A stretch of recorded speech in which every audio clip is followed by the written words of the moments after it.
I'm Mary Berry, and in this series I'll be celebrating the very best of my everyday cooking. Day-to-day cooking needn't be mundane.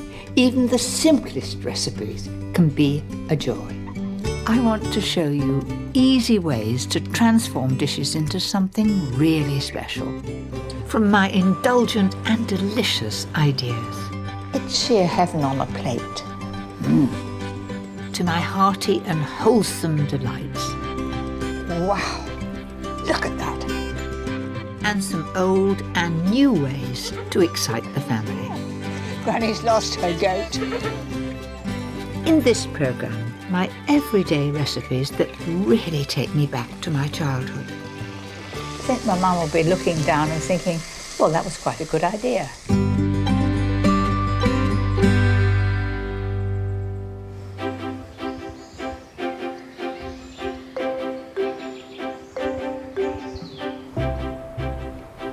There's nowhere that inspires my cooking more than Scotland. That's because it was the birthplace of my mother, so I think of myself as half Scottish. And for me, the place is filled with delicious memories. I spent many wonderful times up here, and I just love this wild and beautiful landscape and the odd drop of rain. My Scots heritage has shaped a lot of my cooking. So in this programme, I want to share some of my best loved and most cooked dishes and show you how to make the most of them. A wonderful classic made with a delicious Highland twist, along with my secret to spruce up glorious veg. A fish supper that adds a bit of zing to an old favourite. And a Scots-inspired pud that brings back sweet memories. But first, a trip down memory lane for a cosy dish inspired by my mother. What could be more everyday than eggs and bacon? The smell alone as you come in the kitchen of frying bacon just reminds me of my childhood. So I'm going to make something a little bit different with bacon this time, rosti. I'm going to elevate the old bacon and egg combo, because in this dish, eggs rest on a delicious bacon rosti. Nowadays, bacon nearly always comes without the rind, but I can remember in childhood we had the bacon rinds and they were taken off and fried in the pan first, and then all the extra fat was used for frying eggs and things. Start by frying the bacon until every bit is deliciously crisp. Gosh, this smells good.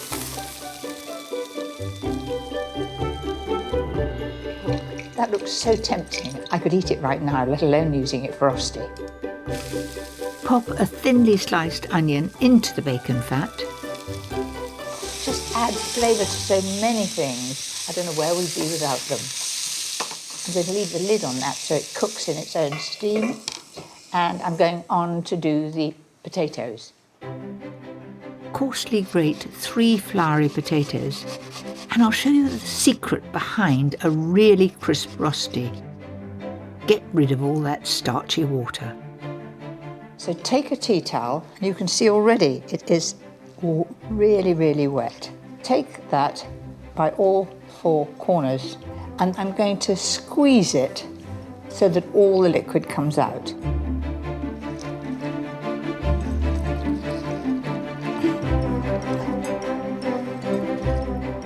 It. Once that's done, add those lovely fried onions and the bacon and season it. I can smell the bacon coming up now. It just is such a lovely memory. Do you know, some of the simplest things are the best and also very inexpensive. A couple of rashers of bacon, potato, onion and eggs on top. That's it, all done. So I'm using the same frying pan. I'm going to add a little more oil. Then I'm going to tip that in, so there it goes.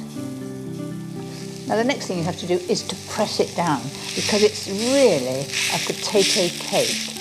So so there are no gaps, so it all clings together. And because this is freshly grated, the starch is holding it all together.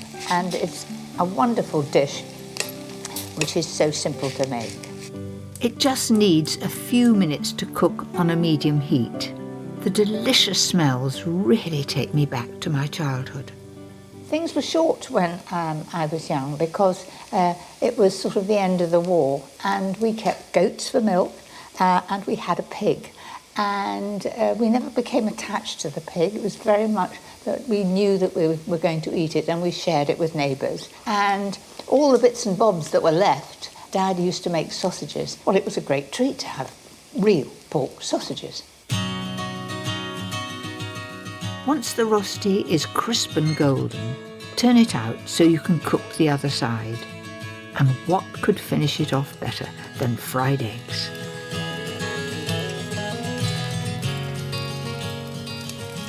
And now to bring it all together.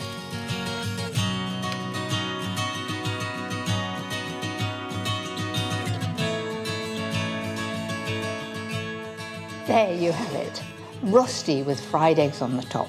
That's just the sort of meal that I like when I'm really hungry. So I'm going to get stuck in.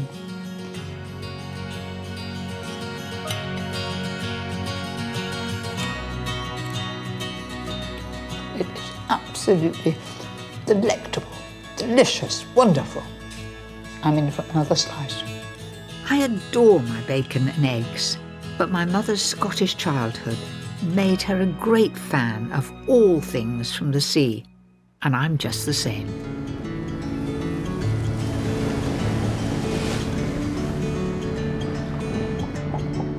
I've come right up to Ullapool, a famous fishing port on the northwest coast of Scotland, to meet Kirsty, who gets the pick of the local catch for her seafood shack. Hello, you must be Kirsty. I am. Very nice to meet you. All the locals have said the one place to come to is here. Thank you very much. And look what you've got. Lobster, scallops. The one thing that I've no idea what it is spiny. What is it? So that is a spiny or a squat lobster. They're very, very cheap for us to get in because there's no market for them. They don't actually keep, so it's an everyday thing here for us. Every day for you, but not for me. Well, yeah, exactly. But if you'd like, I'll show you if you want to come in. Well, I'll bring my new friend and you can tell me all about it. Yeah. I'm always happy to learn a new trick or two about cooking seafood. Kirsty serves these squat lobster like popcorn. How lucky I am to taste. So we would normally have them with a wee bit of garlic mayonnaise and some salt and pepper, and that's all you need. Here it goes. Yeah. What do you think? Just wait a minute, I haven't got there yet. Absolutely delicious. Oh, good. It's so beautiful here. I mean, looking out at those hills. Oh, I know, isn't it? I bet you can see the boats coming in the morning. You can, yeah, we can see the boats all coming in the morning, it's great. And my partner Josh is a fisherman, which is great because every morning he'll come in with a whole load of spinies, I'll go down to the pier, see what he's got, and then we'll cook them for that day and they're sold. The reason shellfish are so good up here is because of the clean, cold waters. I'm dying to see what Josh has caught so we can cook some straight from the sea. Josh, is this the catch of the day? It is indeed. I was out this morning, nice and early. These are langoustine. So, exactly. We've got real nice condition langoustines here, a delicacy on the west coast. And yeah, these are caught with the creels we're seeing up here. Along the bottom, in the mud, this is where these guys like to live, in the burrows. And fancy having a peek. Hey, that's a very hard shell. Absolutely, yeah. They're very beautiful. And those are lobsters. Of course, they're alive because they're black. Absolutely, and they go red as soon as you cook them. So fresh out the water this morning. You're always excited to see a lobster and a creel. I mean, they're sheer luxury, aren't they? Yeah. I've been looking forward to some Scottish shellfish. How about some langoustine, and we'll cook them on the beach? Sounds good. Sounds good to me. Langoustine are the cream of the crop when it comes to prawns. And after mackerel, these are the most valuable catch in Scotland. I can't wait to sample them. Off we go then. Yeah. You lead the way. I can think of nowhere else I'd rather be. It's just perfect. Now, we're two cooks. Can you be chef for the day? I'll try my very best. Pan-fried with butter, garlic, a few fresh herbs. Langoustine à la plancha. Just how I like it. Beautiful. So, Josh, are those done, do you think? I think that's us ready now. Yeah, they've got a nice bit of colour across the back. A bit of lemon over the top. Sounds good. Smells delicious. Come on, give me a lesson how I do it. A little twist from side to side. In theory, the tail will come off, and we're just left I'll do exactly what you said. I bet it doesn't come anywhere near like that. Just grab a hold and wiggle it out. We've got to be patient. Good job. Absolutely. It'll be worth it in the end. I know. There we are. It's coming. How There we about go. that? Cheers. Good. As good as it gets, really, isn't it? Do you know, that's the best thing I've ever had. It's just like lobster, and warm and garlicky, a hint of thyme. It is absolutely amazing, the very best of Scotland. And Thank with this you. amazing background, Ullapool at its best.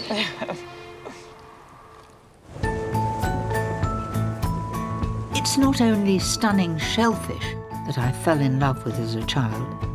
I also learnt how to cook and eat salmon on these beautiful shores.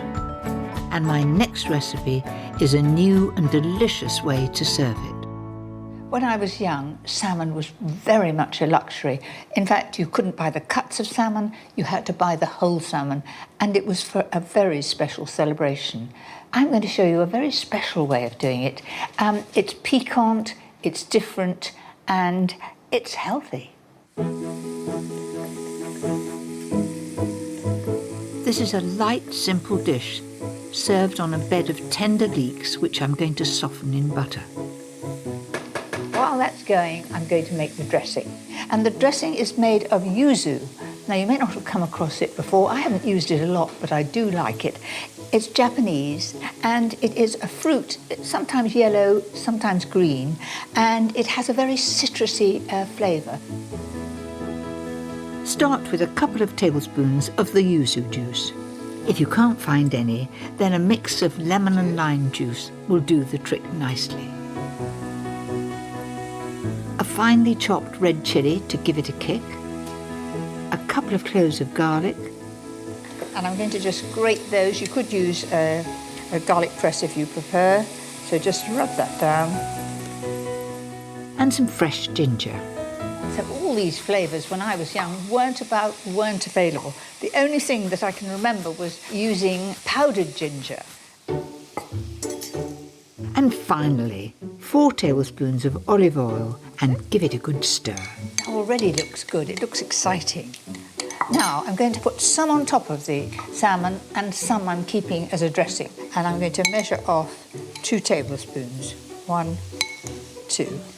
All the rest will go on top of the salmon in a moment.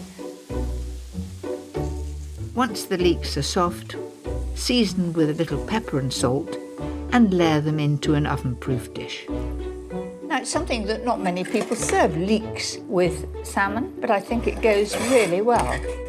Now for the salmon, and I like to use the middle cut, which is the thickest and most succulent part of the fish. Because I've seasoned the leeks really well, I'm not going to season the underside of the salmon. So I'm going to put that on top, and they fit very neatly into the dish. Leave space either side. Just a bit more salt, and pour on that wonderful zingy dressing. About a spoonful over the top. The secret with salmon is not to overcook it. So into the oven at 180 fan for 12 to 15 minutes, but keep an eye.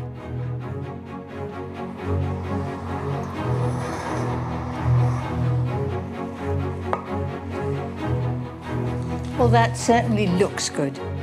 For a bit of Asian flair, garnish with delicately sliced radishes tossed in the reserved dressing.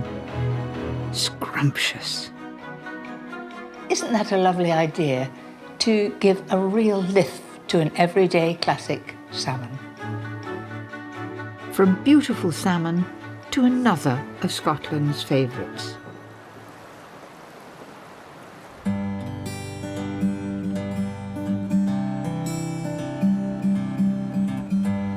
The sight of a wild Highland stag is always a thrill.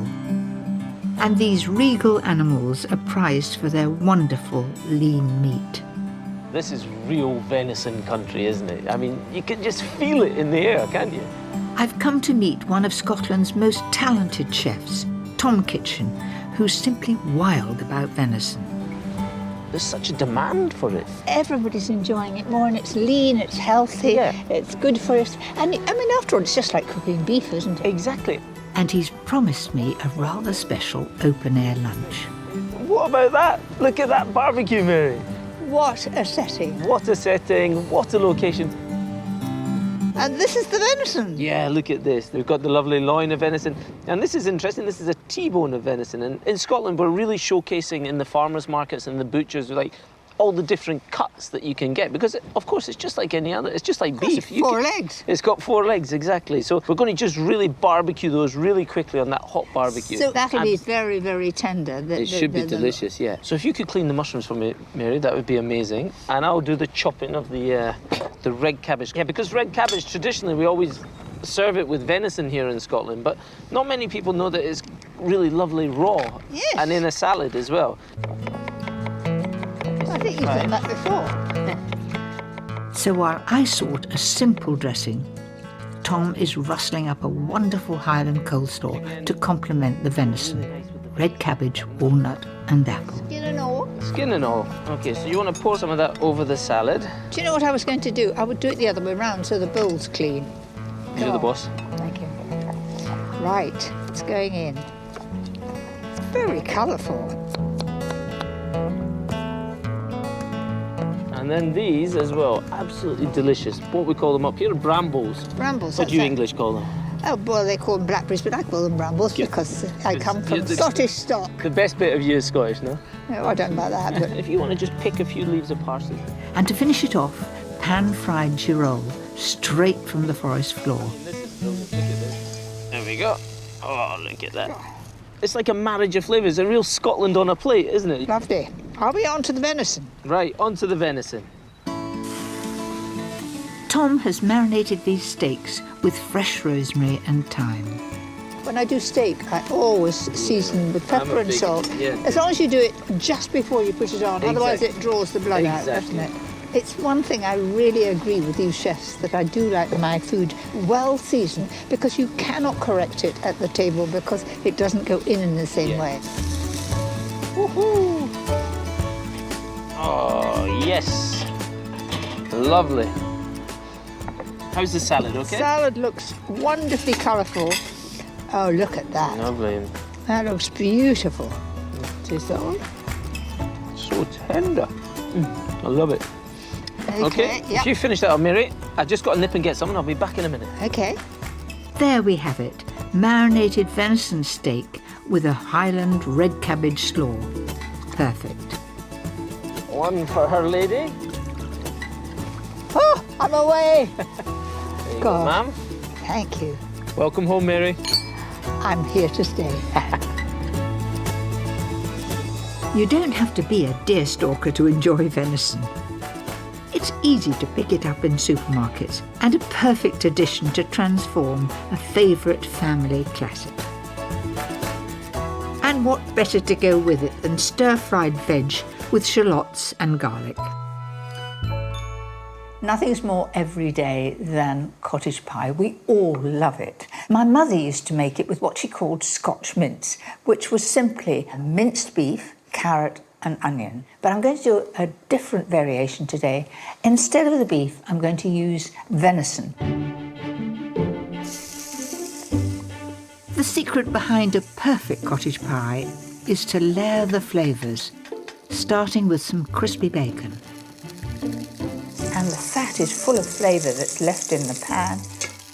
And then cook the vegetables in the bacon fat, starting with a finely chopped onion and some fresh rosemary.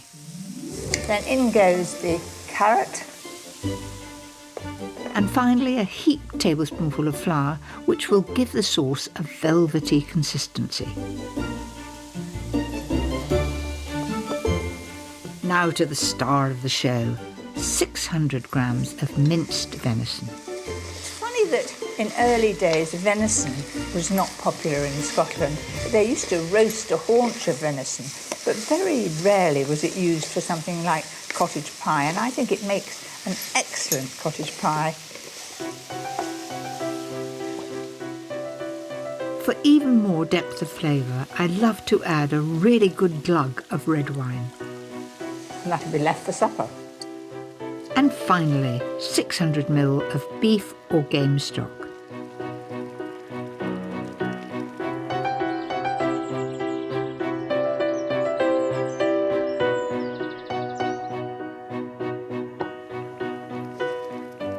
So that has simmered gently for 40 minutes. I'd better just see that it's done, just a sec. I know it's very hot.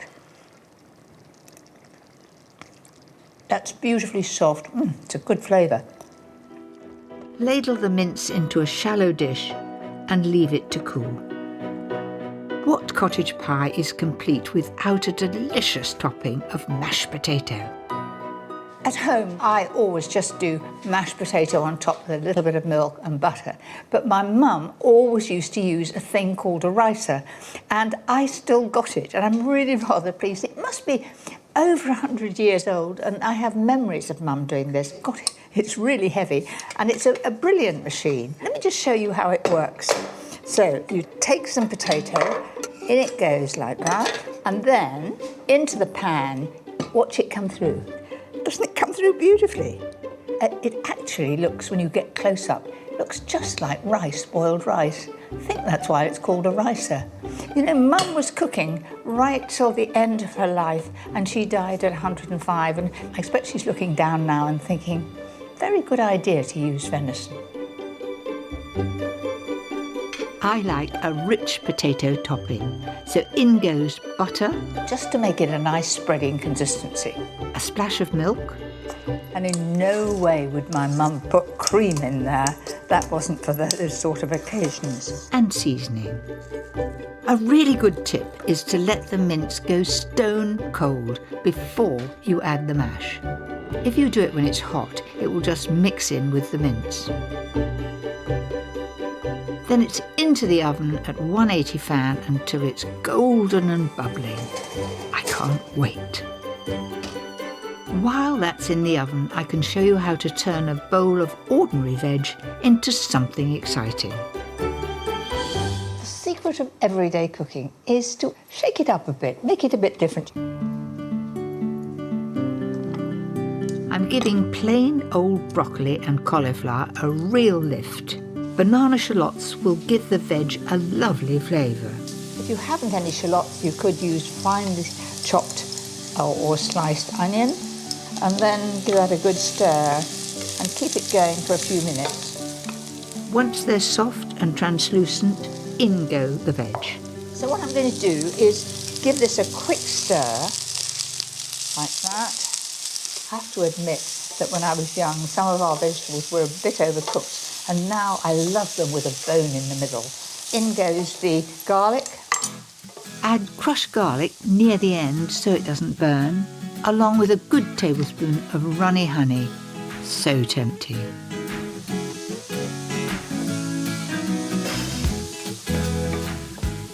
Sorry, it's irresistible. Just one small piece. That is absolutely scrumptious. Stir frying really gives an added dimension to everyday veg. And there you have it, the perfect accompaniment to my venison cottage pie. I don't think anybody will notice if I have a little try, just in the interest of science. Oh, it's hot. There's a lovely crunchiness to that potato and a very full flavour to the venison. Do you know, I think having venison instead of beef really gives it a lift and makes it a very special pie.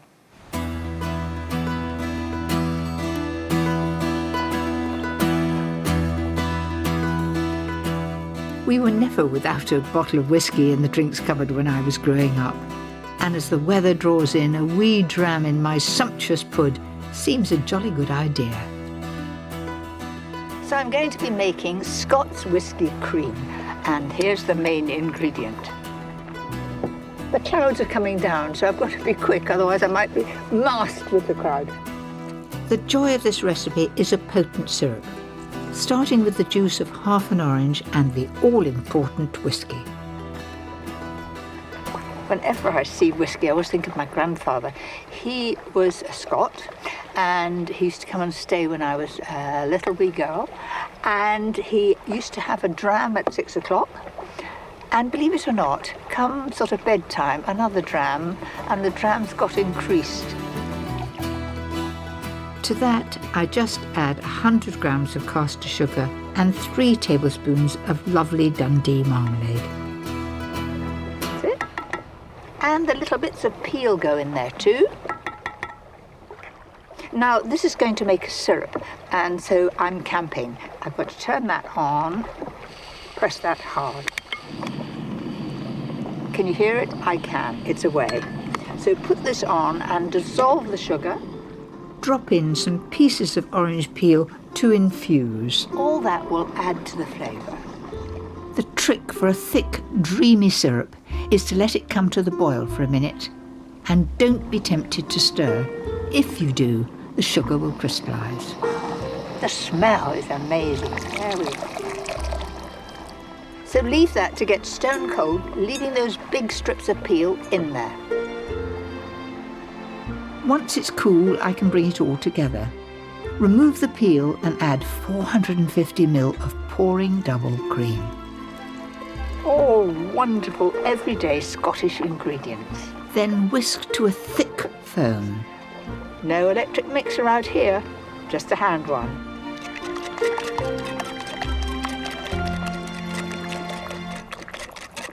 Surprisingly, it's going very quickly. Aren't I lucky? I think there might be thunder coming or something. They always say that when there's thunder, it thickens more quickly. This is so deliciously potent, I like to serve it in shot glasses. Then finish with a little sort of swirl as you do it. Topped off with another Scottish favourite. These are simply beautiful. So 3 of those on top of each one. And lastly, some orange zest. It just sort of finishes it off. At this stage, I don't half need warming up, so let me try. And I might even have a dram afterwards.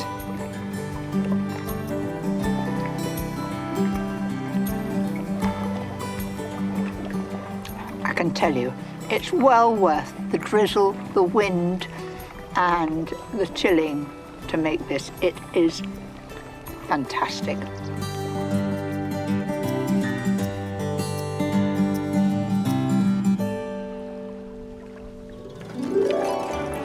Next time, it's hearty and wholesome recipes for when you've really worked up an appetite. That is blissful. It is scrumptious. It's beautiful.